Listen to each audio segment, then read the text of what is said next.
তো আমার গোটা ঘরটা জলে ভেসে গেল। শুরু থেকে গোটা কথাটা বলি তোমাদেরকে। তো তোমরা কালকে দেখলে যে আমি কাপড় জামা মিলতে এসেছিলাম, তারপরে আমি খেলাম, চান করলাম, দিয়ে বিকালবেলা 5টার সময় আমি ছাদে এসে একটুখানি হাঁটাচলা করলাম। আর ইউটিউবের জন্য আমি একটুখানি ভাবলাম যে ইউটিউবে এই ভিডিও দেবো, এই ভিডিও দেবো। তখন আমার চোখে পড়লো এই জিনিসটা চোখে পড়ার পর আমার শয়তানি বুদ্ধি ঘটলো, আর আমি করছিলাম ওর সাথে বক্সিং। তারপর আমি আয়নাতে দেখে নিজেকে স্মার্ট ভাবছিলাম। তারপর আমার মা আমাকে ডাকতে এসেছিল, বলছিল চ ঘুরে আসি গা। তো আমরা যাচ্ছি হচ্ছে একটা মন্দিরে, মানে একটা বাড়িতে, ওইখানে মন্দিরটা আছে। এইটা হচ্ছে সেই মন্দিরটা।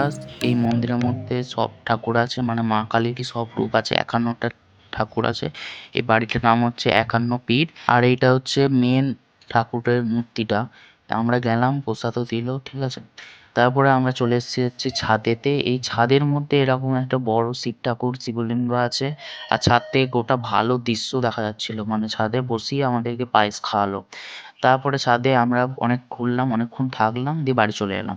বাড়ি আসার পরে এসছিলাম ছাদে চেঞ্জ করার পর। আর ছাদেতে একটুখানি ঘোরাঘুরি করলাম আর একটুখানি এডিট করলাম। আর তখনই পড়ছিল বৃষ্টি। আমি নিচে চলে গেলাম, আর নিচে গিয়ে খানিকক্ষণ বসলাম। আমার জানলা কোথা থেকে জল পড়ছে, আর আমার খাতা, পেন্সিল, বক্স যা আছে সব ভিজে গেছে। আমি তো দেখে অবাক হয়ে গেছি। তাড়াতাড়ি করে আমার সব জিনিসগুলো ব্যাগে ভরে ভরে